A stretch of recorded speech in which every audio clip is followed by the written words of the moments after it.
What's going on, guys? I'm Aaron from PhoneDog.com. You have to admit, T-Mobile's Android lineup, well, it's pretty impressive. On one hand, you have the Samsung Galaxy S4G, a revised version of the Vibrant. We saw it at Mobile World Congress, and basically it's the same design, but with a few minor improvements. Front-facing camera, new battery door, bigger battery, Android 2.2. Then on the other hand, you have the industry, or at least the T-Mobile champion, the myTouch 4G. 1 gigahertz processor, 3.8-inch display, 5 megapixel camera, running Android 2.2 as well. So you have two high-end devices on T-Mobile, two high-end Android devices at that. What do you do? Well, you know what we do. It's going to be a dogfight between the Samsung Galaxy S4G and the T-Mobile myTouch 4G. Who's going to win? Well, we're going to find out. But first, special thanks to our friends at Best Buy. They've hooked us up with two of these, total of 4, so we can give them away to you in the One Paw Bandit game after our iPod Shuffle Super giveaway is done. When you walk into Best Buy Mobile, you walk out working, so you get either of these devices,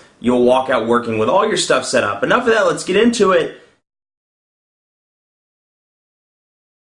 So you're looking, obviously, with any sort of operating system difference, like TouchWiz and HTC's Sense User Interface, there are differences across the board, from the way menu structures look, to the phone application, to contacts, and I really want to take a look at those because I don't often cover those in the videos just for time purposes, often run out of time. So let's take a look at the phone applications on both of these devices and jump into those, for example. Now you'll see you're greeted with 5 different icons down here at the bottom on the myTouch 4G, whereas on the Galaxy S4G, you're treated to 4 different tabs. I didn't mean to dial voicemail, but 4 different tabs up here at the top. So design's not that different, but in terms of the placement of things, a little bit different. Now, one thing I like, let's say I'm dialing Billy Bob or whoever it is in my contact list, I don't even remember. I dial 555 and it automatically brings up a contact with 555. Likewise, if I type in B-I-L-L-Y, Billy Bob pops up. So there are some perks if I'm typing in my contacts list and I'm like, where is Steve, S-T-E-V-E? I can bring up somebody and then I can tap it and it dials. Whereas you don't have those options on this one, so you just dial 555. It gives you the option to add it and shows it down here. But I think this is more intuitive in terms of the boxes and the way it's laid out on this one. So you'll see contacts over here. You can scroll over, see your favorites, and my faves have gone from an actual plan to kind of just a place to organize your favorites. Phone, call log, and then voicemail. So you can see your call log. If you do have a missed call, like let's jump into, for example, do 611 customer service, we'll end the call, and then you can see it shows your last call, your missed calls, anything like that, whatever the last call that came in takes up that space. So I just think that's pretty intuitive, pretty cool, whereas you do get a little bit with this one, and you can hit that and then see the numbers that have 555 in them. It's just not as good. At the bottom you have the call button here, whereas you have call, voice dial, and contacts as well down here. Contacts are a little bit different as well. Let's take a look at those. Contacts, and you can see the same kind of row down here, and here's what it looks like. So we'll jump into Aaron Baker with both of these, and here's what it looks like. You have your tabs, history, updates, media, and then I absolutely love, talked about this in a bajillion videos, but I love the layout of the way Sense does it. Well, we'll take a look at this one. First, it shows your number, shows any relevant information, your email address, your physical address, your birthday, etc. here. You can message from here. Then you have history, where you can view text messages, calls, updates to that person, and then media as well. And then I can click the star and make Aaron Baker my favorite, which that's a little biased, but I'm going to do that anyway. So on this one, you see Aaron Baker, you see home message. I can edit the contact, make it a VIP call. I can divert the call, I can change the ringtone, but what I really like about this is if you go in and you're like, I had a conversation with somebody, a very close friend of mine, but I can't remember what we said in text messaging, or I want to find that specific message or whatever.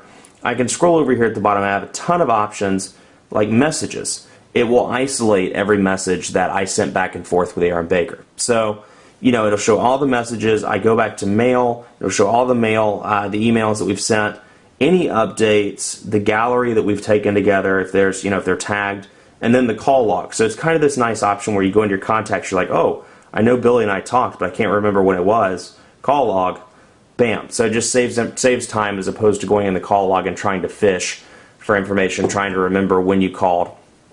and what day and things like that. Let's take a look at speed test because we want to get an idea of the network speeds. Both of these are 4G devices, although, like I said, this one supports the 21 megabits per second speeds, whereas the myTouch does not. It supports 14.4 if I remember right. So something to keep in mind. So this is, this device is inhibited, but we'll see which one runs faster. I've never gotten anywhere close to 21 megabits per second, so we'll see which one knocks it out of the park. Make sure they're both on Charlotte. Okay, let's begin this test and see which one takes home the gold. I have a feeling it'll be the Galaxy S4G, but we'll see. Let's do about 3.3 megabits per second, and I'm going to convert this over. See, there we go. 1 to 1.89 megabits per second. Upload 0.58, 0.57. So the Galaxy S4G takes it on both counts. Again, that's traffic based. It's it's 117. It could be that there's a lot of traffic on the interstate, whatever. But just in that one speed test, the Galaxy S takes the cake. Let's take a look at quadrant standard. And yes, to the commenters, I understand quadrant standard isn't always that reliable, but I don't find the other ones to be any more reliable. I'm always searching for another option. I'd love to hear what you think in the comments. I've heard Smart Bench. I've taken a look at that one. I don't know that I'm that pleased with it, but I'm still doing some research on it. And I'm always open to some options. So just let me know in the comments. I do read those. Call quality with both of these devices, I've been very pleased. The earpiece, most importantly to me, I don't know if I'm deaf or what, or half deaf, but the earpiece quality is very good on both of these. Call quality is loud. I can hear the callers, and there's a T-Mobile dead spot that I regularly take these devices to.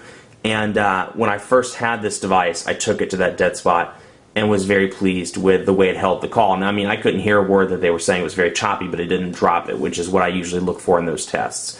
Battery life's been good on both of these devices. 1650 milliamp battery, 1400 milliamp battery on this. So, I've been very pleased. And, even for Android, I've made it through a day. So, we'll see here. We'll jump in. myTouch, 1765. And then on the Galaxy S4G, 987. Let me get that to focus so you can see it. 987. 1,765. So myTouch 4G blows circles around, or runs circles, blows smoke, runs circles. So I kind of mix those together. Runs circles, around the Galaxy S4G, at least in terms of quadrant standard tests. Now, obviously I have to declare a winner. It's a dogfight. Both of these are good devices, but I don't have as much of an issue declaring a winner in this one as I do with some of the other videos where it's close call. The clear winner here is the myTouch 4G to me. The Galaxy S is a decent device. There are a lot of pros to this. If you want an iPhone-like interface, but you want to stay on T-Mobile, the Galaxy S 4G is your device. If you want a device that supports 21 megabits per second HSPA+, it's your device as well. But honestly, at the end of the day, it's not, the speeds aren't that great in terms of quadrant standard scores. And if it was priced, it's priced at $199.99. I think for $200, the build quality of this, the speed of this, and just the overall HTC Sense interface, how quickly it moves, and the way it's laid out is a better bang for the buck. Now, if they had kept this at $150 like they told us at Mobile World Congress, that'd be a different story, or maybe a different story. But at $199, I would tell anybody that's interested to go with the myTouch 4G over that, unless they were looking for an iPhone look-alike. Much more coverage to come on both of these devices on PhoneDog.com. Additional dogfights coming up for the Galaxy S 4G. Maybe a few for the myTouch 4G if some of these carriers would get on it and release some of these devices from CES and Mobile World Congress. So we'll see, but be on the lookout because more dogfights are coming in the future. Be sure to like us on Facebook, Facebook.com/PhoneDog. We're always giving away stuff. We have a big giveaway in the works. We're excited about it. So be sure to like us, Facebook.com/PhoneDog. And as always, follow me on Twitter. Let me know, you like the Galaxy S 4G. You think I was smart to make the T-Mobile myTouch 4G the winner. Love, hate, you think I'm crazy? I always love to hear from you. PhoneDog_Aaron. Thanks so much for watching. Keep it locked on the site for continuing coverage. And as always, we'll see you next time.